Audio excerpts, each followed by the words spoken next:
Israeli সরকার অধিকৃত Golan মালভূমিতে বসতি সম্প্রসারণের লক্ষ্যে একটি পরিকল্পনা চূড়ান্ত করেছে।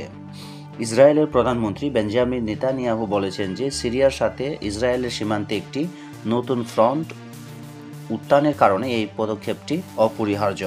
বিদ্রোহী বাহিনীর হাতে প্রেসিডেন্ট বাশার আল আসাদের প্রশাসনের পতনের পর নেতানিয়াহু গোলান হাইটসের জনসংখ্যা দ্বিগুণ করার লক্ষ্য প্রকাশ করেছেন। 1967 সালে 6 দিনের যুদ্ধের সময় ইসরায়েল গোলান মালভূমির নিয়ন্ত্রণ নিয়েছিল এবং এই দখলকে আন্তর্জাতিক আইনে অবৈধ বলে গণ্য করা হয়েছিল। একটি গুরুতর বিদ্রোহী আক্রমণের মধ্য দিয়ে সিরিয়া থেকে আসাদের পতন ঘটে। ইসরায়েলি বাহিনী ডিমিলিটারাইজড জোনে প্রবেশ করে, যা গোলান হাইটস এবং সিরিয়ার মধ্যে একটি বাফার হিসেবে কাজ করছে।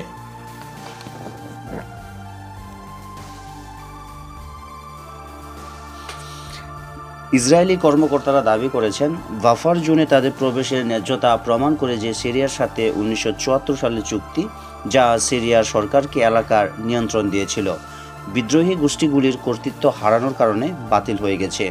এই পদক্ষেপগুলি সত্ত্বেও নেতানিয়াহু জোর দিয়ে বলেছেন যে ইসরায়েল সিরিয়ার সাথে সংঘাতে জড়াতে চায় না। আমরা বাস্তবতার ভিত্তিতে সিরিয়ার নীতি নির্ধারণ করব। প্রায় 20,000 বাসিন্দার জনসংখ্যা সহ গোলান হাইটসে 30টিরও বেশি বস্তি রয়েছে। এই বন্দোবস্তগুলি আন্তর্জাতিক আইনের অধীনে অবৈধ বলে বিবেচিত হয়েছিল, যদিও ইসরায়েল এই দাবির বিরোধিতা করেছেন। আনুমানিক 20,000 সিরিয়ান প্রাথমিকভাবে ড্রুজ আরব এই বস্তিগুলিতে ইসরায়েলিদের পাশাপাশি বাস করছেন। ইসরায়েল যখন নিয়ন্ত্রণ নেয় তখন অনেক ড্রুজ তাদের বাড়িতেই থেকে যায়। নেতানিয়াহু জোর দিয়েছিলেন যে ইসরায়েল এই অঞ্চলের দখল বজায় রাখবে, এলাকাটিকে সমৃদ্ধ করবে এবং স্থিতিশীল করবে। অন্যদিকে প্রাক্তন প্রধানমন্ত্রী এহুদ ওলবার্ট দাবি করেছেন যে গোলান মালভূমিতে বস্তি সম্প্রসারণ অপ্রয়োজনীয়।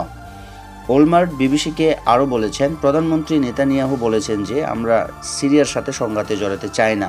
আমরা আশা করি সিরিয়ায় নতুন বিদ্রোহী গোষ্ঠীর সাথে লড়াই এড়াতে পারব। তাহলে কেন আমরা ঠিক বিপরীত অনুসরণ করছি? আমাদের মোকাবেলা করার জন্য যথেষ্ট চ্যালেঞ্জ রয়েছে। বস্তি বজায় রাখার বিষয়ে নেতানিয়াহুর মন্তব্যের মাত্র কয়েকদিন আগে সিরিয়ার নেতা আহমেদ আল সারা, যিনি আবু মোহাম্মদ আল জুলানি নামেও পরিচিত, সিরিয়ার সামরিক স্থাপনায় ইসরায়েলের হামলার নিন্দা করেছিলেন। Syrian observatory for human rights জানিয়েছে যে ইসরায়েল 4 ডিসেম্বর থেকে সিরিয়ায় 450টিরও বেশি বিমান হামলা চালিয়েছে, যার মধ্যে 75টি হামলা গত শনিবার সন্ধ্যা থেকে ঘটেছে। ইসরায়েলি হামলার বিষয়ে আল জুলানি ইসরায়েলকে সিরিয়ার ভূখণ্ডে প্রবেশ করার এবং এই অঞ্চলে উত্তেজনা বৃদ্ধির জন্য অভিযুক্ত করেছেন।